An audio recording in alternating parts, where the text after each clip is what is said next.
Baik-baik, sebelumnya Assalamualaikum warahmatullahi wabarakatuh. Saya Faisal Majid, 2020 11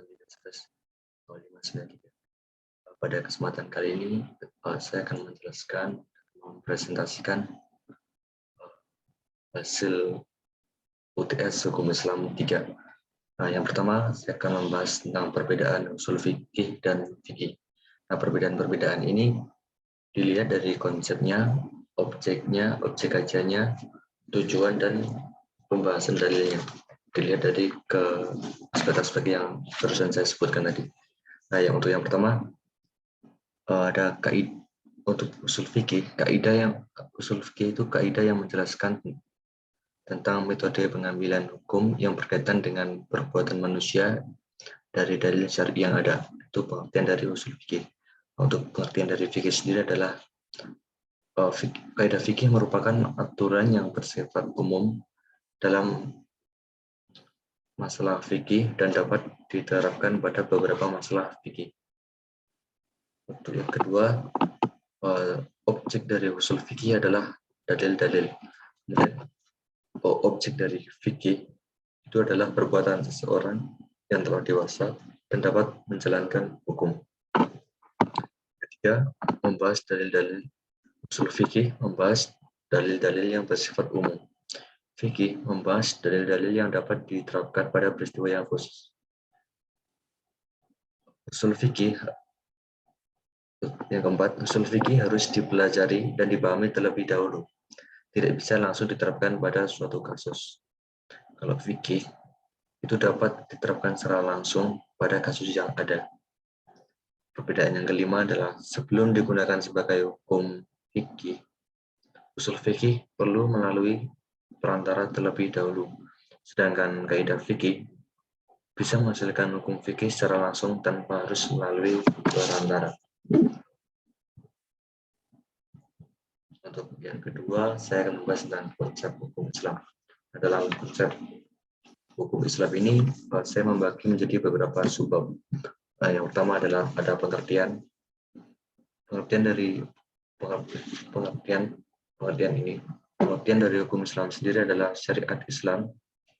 Hukum Islam adalah syariat Islam yang berisi sistem kaidah-kaidah yang didasarkan pada wahyu Allah Subhanahu wa taala dan sunnah Rasul mengenai tingkah laku orang yang sudah dapat dibebani kewajiban yang diakui dan diyakini yang mengikat semua pengikutnya.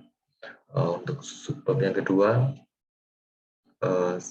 membahas tentang sumber-sumber hukum Islam. Sumber-sumber hukum Islam yang pertama adalah Al-Quran. Jadi Al-Quran itu adalah sumber hukum Islam yang paling utama. Kemudian ada hadis, ijma, dan qiyas.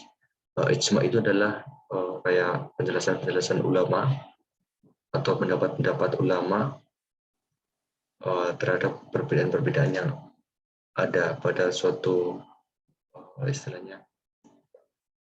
pada suatu ajaran agama Islam. Jadi setelah Nabi Muhammad itu wafat, itu kan banyak perbedaan-perbedaan. Untuk meluruskan itu semua itu diajarkan ijma ulama. Itu. Kemudian subbab yang ketiga tentang pembagian hukum Islam. Seperti yang kita ketahui bahwasanya di dalam Islam itu kan ada wajib, sunnah, haram, makruh, dan mubah. Kemudian yang terakhir adalah tujuan dari hukum Islam. Tujuan dari hukum Islam sendiri adalah untuk kemaslahatan umat manusia. Yang kedua, mewujudkan kemaslahatan di dunia dan di akhirat. Kemudian yang ketiga, saya akan membahas tentang metode pengambilan hukum melalui pendekatan kebahasaan. Jadi pendekatan kebahasaan itu kalau di hukum positif kita itu kayak menafsirkan hukum secara gramatikal, melihat dari kata-katanya, perkataannya, perkalimatnya, seperti itu. Dalam hukum Islam sendiri, dalam pendekatan kebahasaan, hal pertama yang diperhatikan adalah pengertian lafaz.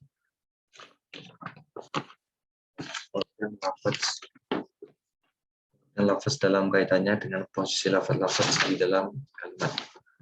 Selanjutnya, pembahasan itu bisa melebar sampai pada kajian lafaz. Sebagai contoh, kayak Itu menurut bahasa berarti perintah atau suruhan.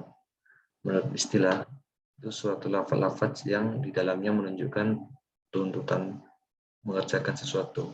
Sebagai contoh dalam Quran surat Al-Baqarah ayat 210 tentang perintah sholat. Dalam Quran Al-Baqarah ayat Quran surat Al-Baqarah ayat 110 itu kan memerintahkan tentang perintah sholat.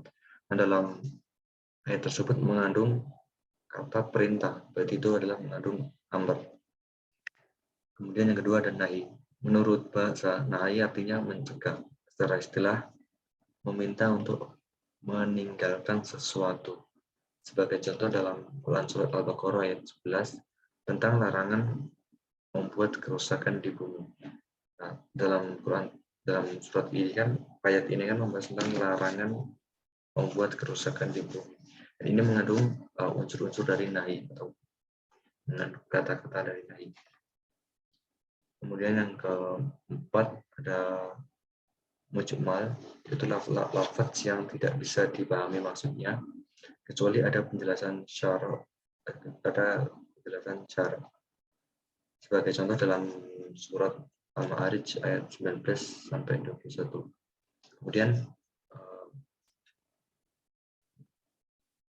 mubayyan. Mubayyan adalah mengeluarkan lafaz dari kerancuan dan tidak adanya arti yang dapat dipahami sampai akhirnya menjadi jelas dan bisa dipahami dengan menggunakan dalil-dalil yang bisa menunjukkan arti yang dikehendaki. Sebagai contoh dalam Quran surat Al-Baqarah ayat 281. Kemudian yang selanjutnya ada kas.